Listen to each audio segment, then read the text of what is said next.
Hola, bienvenidos. Mi nombre es José Manuel López García, Kierkegaard. En este vídeo pretendo dar algunas explicaciones sobre algunos aspectos de la filosofía de Kierkegaard, simplemente para que sea más conocida su filosofía, su obra, y cabe decir algunas cuestiones respecto a este filósofo danés, que nació en 1813 en Dinamarca, por ejemplo, y que murió de tuberculosis en el año 1855. Tuvo una vida no demasiado larga, desgraciadamente, pero suficiente para realizar una gran obra filosófica y diríamos ser considerado uno de los padres fundadores del existencialismo moderno.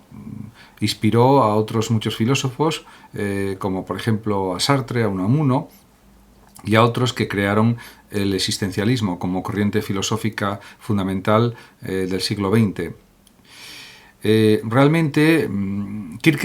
Søren Kierkegaard se ocupó de la defensa de la individualidad del hombre contra la universalidad del espíritu. Podríamos decir que él quería, salvar lo concreto, la realidad humana, su existencia, su vida, y no tanto ocuparse de las grandes abstracciones propias del idealismo absoluto hegeliano y en general del idealismo alemán de su tiempo. De hecho, podemos decir que su filosofía se considera que está en polémica contra el idealismo romántico propio de Schelling, de Hegel y de otros pensadores románticos alemanes. Realmente, su pensamiento, el pensamiento de Kierkegaard, se basa en la idea de la libertad, de la posibilidad, pero también trata otras cuestiones realmente significativas, como la cuestión de la angustia, de la desesperación, de las funciones del yo, etc. Realmente él tuvo una formación por parte, una formación prácticamente autodidacta, hasta que luego entró en 1830 aproximadamente a la formación universitaria. El hecho es que en 1840, casi a los 10 años de haber, ingresado en la Universidad de Copenhague, en Dinamarca, se graduaba con una disertación sobre el concepto de la ironía, con particular referencia a Sócrates, que publicó al año siguiente. Realmente, por lo tanto, Kierkegaard también tuvo una formación académica profunda, y además en el año 1841 y 1842 estuvo en Berlín y escuchó las lecciones de Schelling, el gran filósofo idealista alemán, que enseñaba su filosofía positiva, que estaba basada en la distinción radical entre realidad y razón. De todas formas, no le convenció la filosofía de Schelling, aunque fuera la filosofía positiva, y pronto se desilusionó de él y siguió desarrollando su propio planteamiento filosófico, sus propias ideas filosóficas, y desde entonces vivió en Copenhague con un pequeño capital que le dejó su padre y se dedicó a la composición de libros el resto de su vida. Los últimos años de su existencia estuvieron, perturbados por una polémica contra el ambiente teológico de Copenhague y especialmente contra el teólogo hegeliano Martensen. También fue objeto de algunas críticas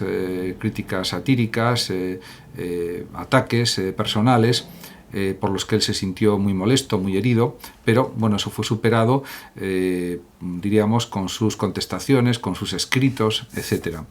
De cualquier forma, dejó un legado filosófico muy importante, Kierkegaard, y podemos decir que sus obras principales son El concepto de ironía, de 1841, Temor y temblor, de 1843, Migajas filosóficas, de 1844, El concepto de la angustia, de 1844, etcétera, etcétera. Realmente podemos decir que frente al idealismo absoluto hegeliano, que se centra en la reflexión objetiva, en analizar lo que es la realidad, lo que es la idea, lo que es el espíritu, los distintos tipos de espíritu, Kierkegaard considera que es más importante, es más decisiva la reflexión personal, la reflexión subjetiva, que está vinculada de forma profunda y directa a los avatares de la existencia, a las contingencias existenciales. De ahí que su filosofía haya sido considerada como el primer existencialismo, que posteriormente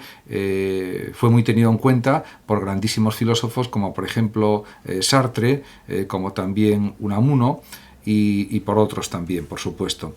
Realmente Kierkegaard distingue tres estadios: el estadio estético, el estadio ético y el religioso, pero en su primera obra, que es O lo uno o lo otro, destaca sobre todo dos estadios fundamentales de la vida, que para él son la vida estética y la vida moral.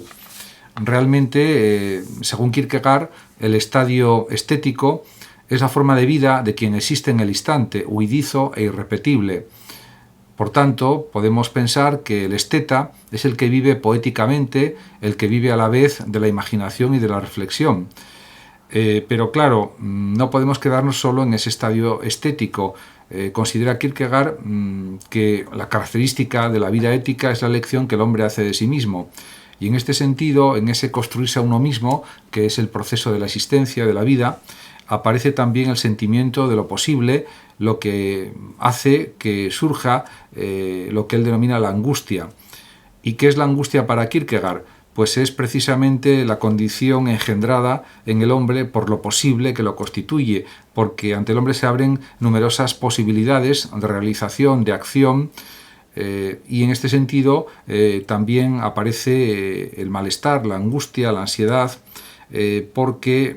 hay tantas cosas posibles, pero realmente el hombre no puede hacerlo todo. Entonces, en ese sentido, podremos decir que ante esa multitud de posibilidades surge la angustia ante la finitud humana, ante la desaparición del ser humano por la muerte, etc. Por tanto, se entiende que aparezca lo que Kierkegaard llama o denomina la desesperación, que podríamos definirlo como lo posible, como estructura del yo. El yo se desespera porque el ámbito de lo posible o el campo de lo posible es tan amplio, es tan extenso, que no puede abarcarlo, y eso también causa pues una cierta o relativa desesperación ante, diríamos que, la escasez del tiempo humano en comparación con la infinitud de lo posible a realizar. Y el propio Kierkegaard escribe lo siguiente en relación con esto: el yo, dice Kierkegaard, es una relación que se refiere a sí misma, es en la relación la orientación interna de esta misma relación. El yo no es relación, sino el retorno de la relación sobre sí misma. En definitiva, lo que se deduce de este fragmento de Kierkegaard es que si se quiere ser uno mismo, o si se quiere ser sí mismo,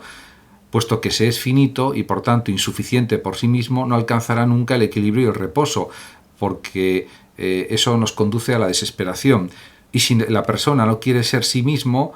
procura romper su propia relación consigo, que le es constitutiva, y por tanto choca también aquí contra una imposibilidad fundamental. Por lo tanto, en ambos casos aparece, según Kierkegaard, la desesperación, y no puede ser obviada, no puede ser superada de ninguna manera, por lo menos en este sentido en el que lo plantea el propio Kierkegaard. De todas maneras, en la filosofía de Kierkegaard existen varios conceptos que él creó, que él desarrolló, que él elaboró en sus libros, en sus obras, y que son muy importantes tanto para la filosofía de su tiempo, de la primera mitad del siglo XIX, y también para la segunda mitad del mismo siglo, así como para el siglo XX e incluso para el siglo XXI en el que estamos. Son los conceptos, por ejemplo, de elección en cuanto a las conductas, los comportamientos, el concepto de alternativa y sobre todo el concepto de existencia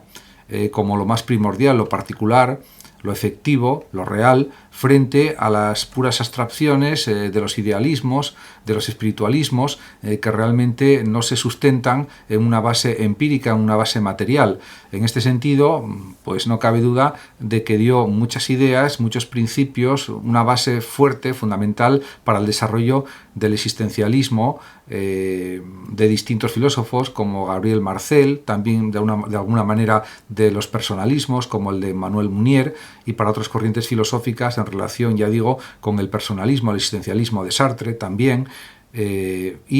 por supuesto también de cara, en cierto sentido, a algunos aspectos de la fenomenología también del siglo XX y del siglo XXI. De cualquier manera, diríamos que la base existencialista que puso sobre la mesa la filosofía de Kierkegaard fue fundamental para el desarrollo de la corriente, diríamos, existencialista del siglo XX fundamentalmente. Por tanto, podemos decir que la filosofía de Kierkegaard, si la tomamos en su conjunto,